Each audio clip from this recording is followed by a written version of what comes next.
Hi guys, good morning.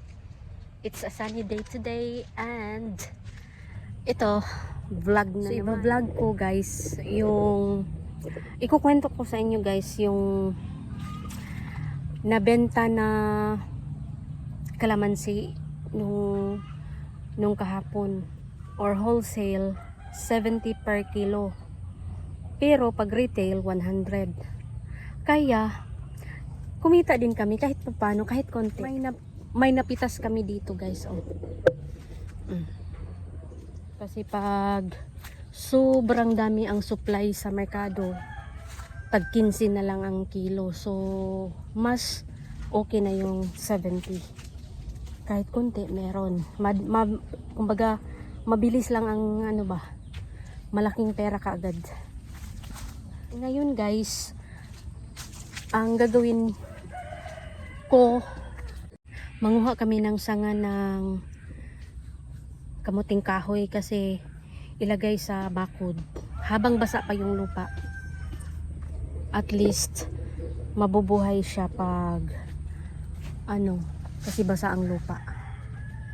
So guys, mayroon akong ipapakita sa inyo na nakakatakot din guys. Nakakatakot siya guys. Ipakita ako sa inyo. Ha? Nandoon. Sisilipin lang natin guys, pero at afar lang talaga. Pwede nating tingnan guys.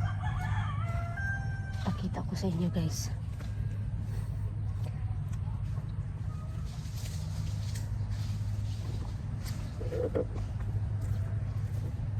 Ipapakita ko sa inyo guys na medyo nakakatakot na lapitan kasi siya, makamandag siya. Kasi guys, makamandag siya guys. Pero titingnan lang naman natin. Pero parang nawala na rin dito alam ko dito lang yun eh. Nawala na nga. Nawala na siya.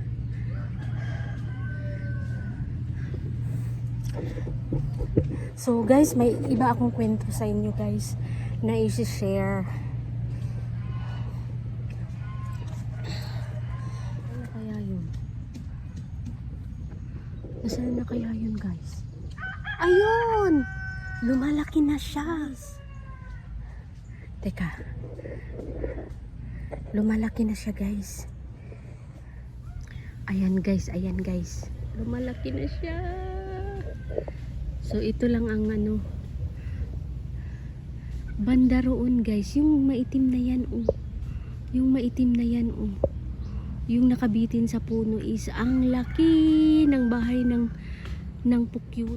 pukyutan or tambubuan, basta maano daw yan, makamandag. I mean, meron siyang ibang sting, kumbaga talagang lalagnatin ka pag makagat ka dyan. Ayan guys, kaya ingat na hindi ko malapitan doon.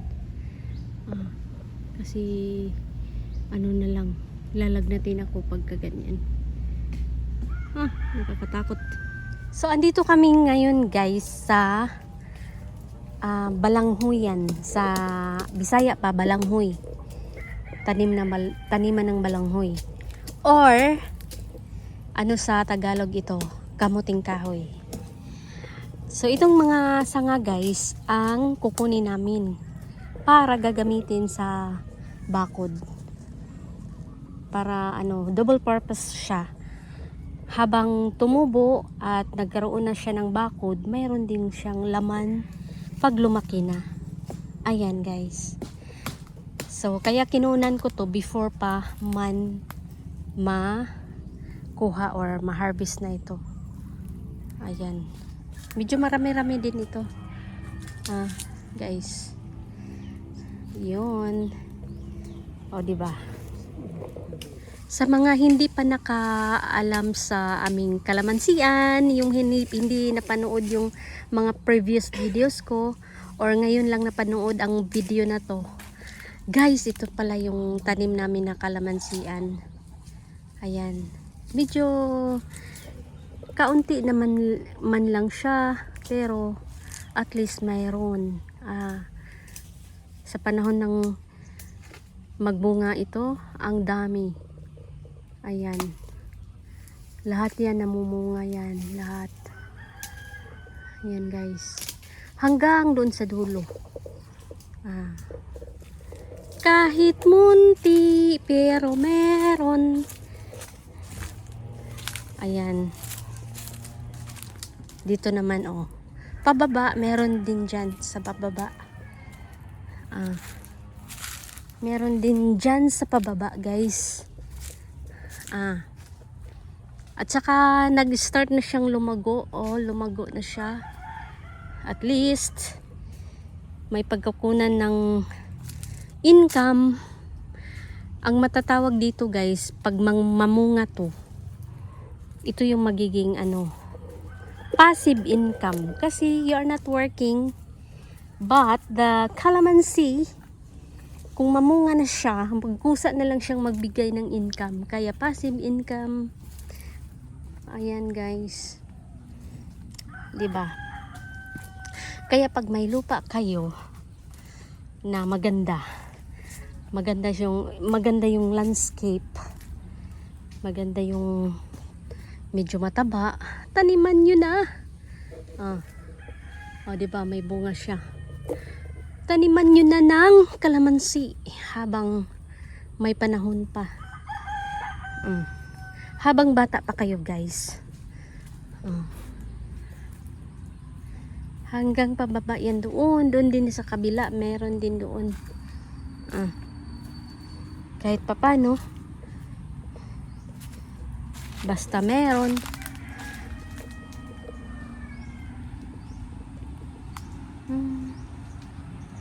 So yun na nga guys, iharap ko yung camera habang mag-aantay habang nag-aantay ako sa na tumulong doon sa pagdala ng mga sanga ng kamuting kahoy.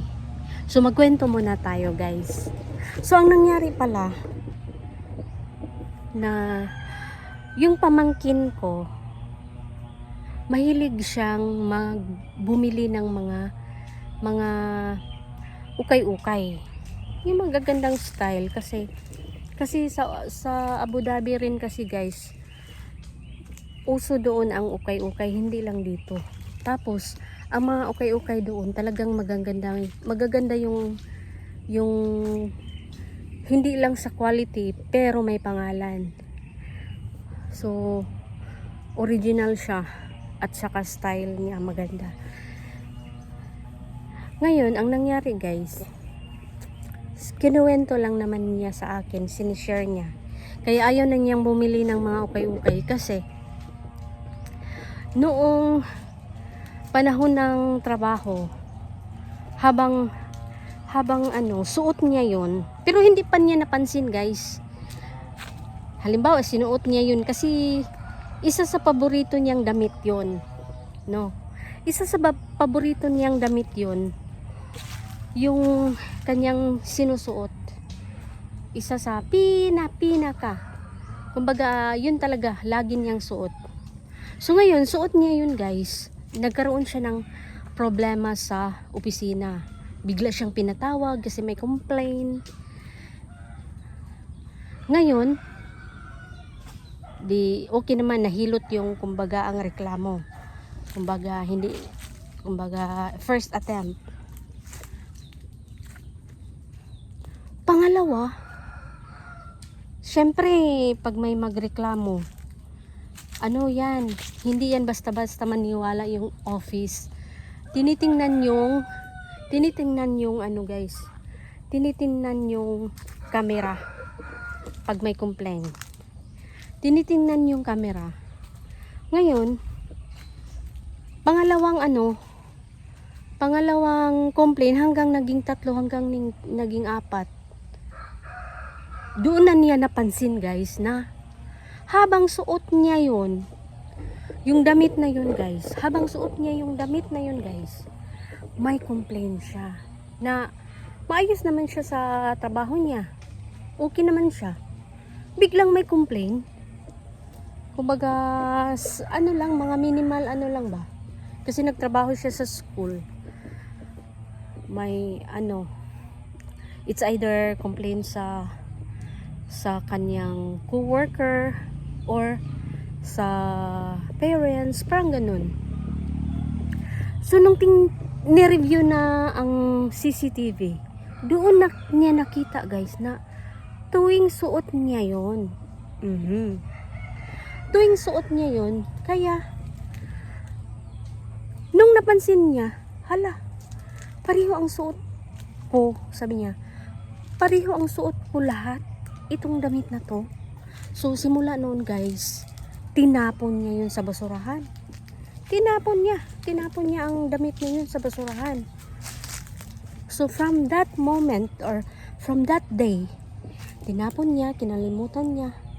Basta binalibag na niya sa basurahan. Kasi nagkaroon siya ng phobia ba?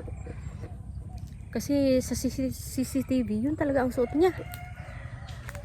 From that day until then, wala na.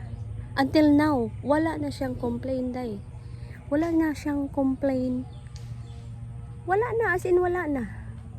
So may something doon sa damit. So hindi naman tayo basta-basta maniwala, pero sa kanya nangyari talaga. Sa kanya nangyari. So pag may mga ganyan, siguro tingnan din natin, no, kung may problema tayo sa trabaho, tingnan din natin yung suot natin, kung anong suot natin nung nangyari yun, di ba? Kaya guys, sana may nakuha kayong ano, yung point ko ba, sana may natutunan kayo. Ayan. Magandang ano ngayon guys, may araw tayo ngayon, kumbaga mainit.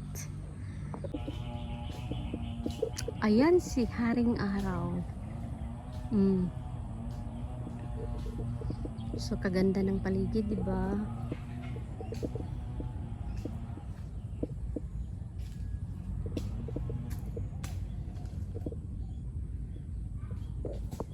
Ito na guys, nalikom na ang mga sanga at i-transport na namin doon sa kabila para gagawin na yung bakod namin.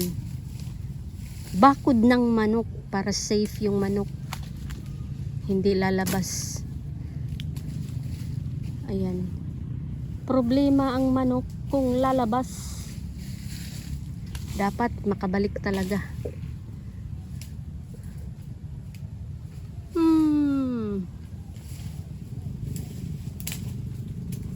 May kulo pala doon. Kulo man yan, kulo. Yung puno na yan, walang bunga.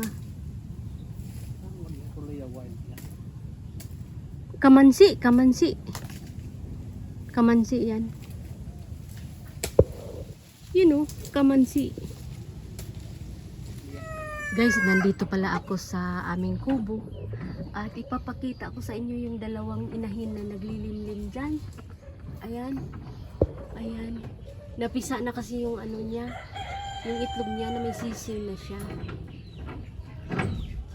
So ang gagawin ko guys, tanggalin ko siya. Titingnan ko muna kung okay naman na buo na yung ano niya. Kumbaga nabuo na yung,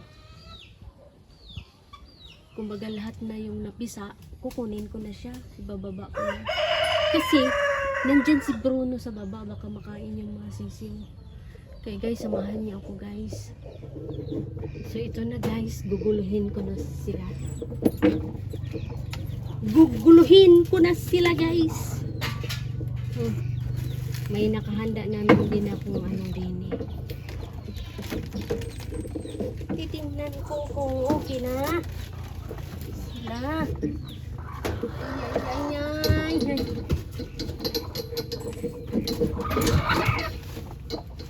Ay, ikaw!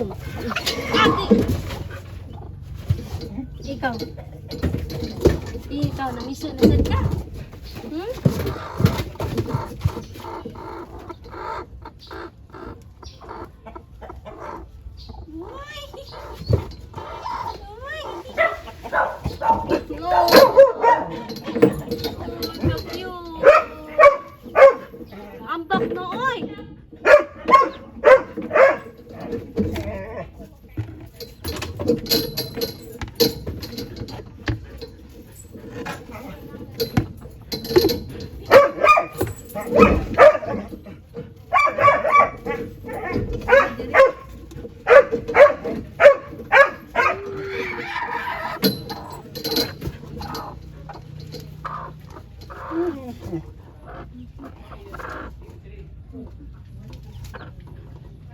Dami na.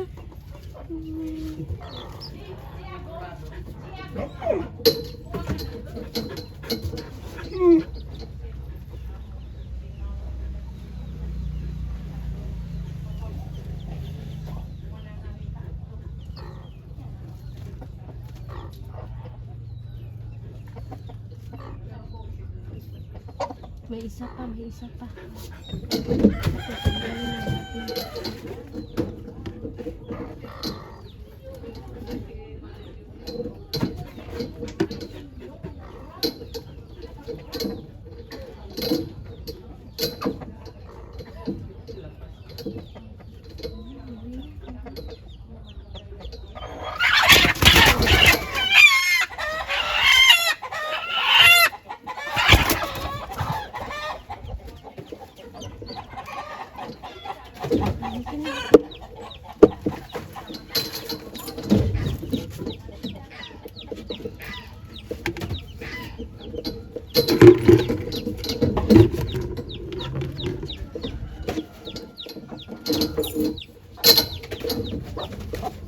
Kinuha ko na lang yung tatlong bubok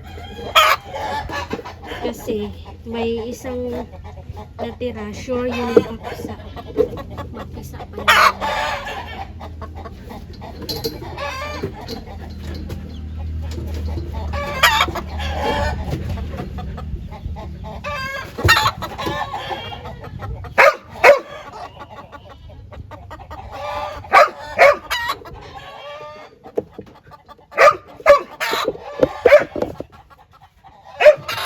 Eto guys, natanim na yung mga kamuting kahoy. Ayan. Tapos lalagyan namin to ng net para hindi na makalusot yung manok. Pumupunta dun sa kabila.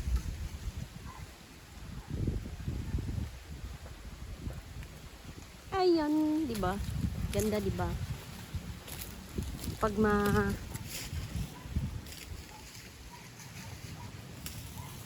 maano na to, lalagyan pa dito sa gitna ng isa pang maliit. Ayan, salitan. Malaki, maliit.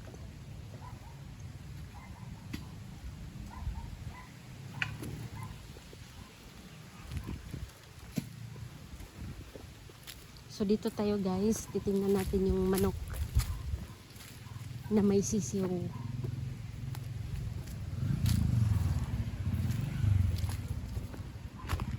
Yung manok na may sisiw.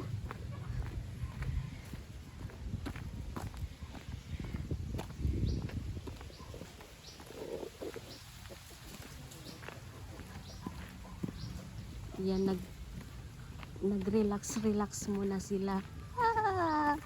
Nag-siesta yung iba. So guys, dito ako ikot ako dito. Kasi baka matakot yung mga sisiw.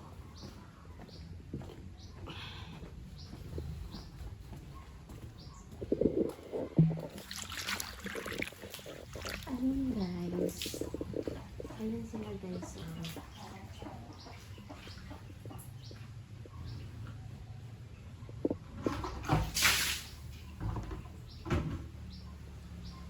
Yung ano ko kahapon, yung